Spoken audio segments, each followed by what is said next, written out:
Welcome to Kenton's videos. Enjoy the video.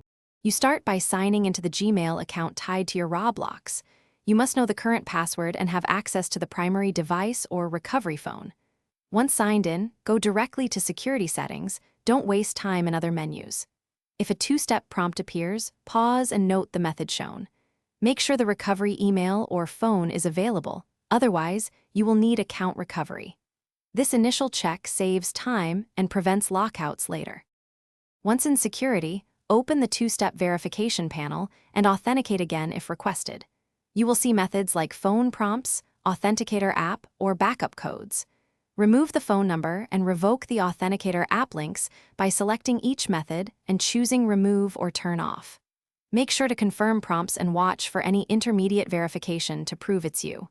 If backup codes were saved, delete them after. This ensures Roblox will no longer trigger that additional Gmail check. To finish, confirm the two-step verification status reads off, then sign out and sign back in to test. If the account still asks for code, clear browser cache or try another device. Sometimes session data caches old settings.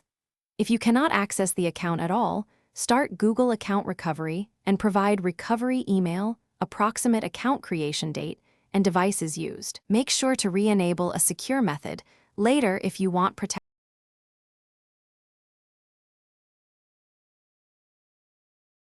Thanks for watching. Consider subscribing if we helped you.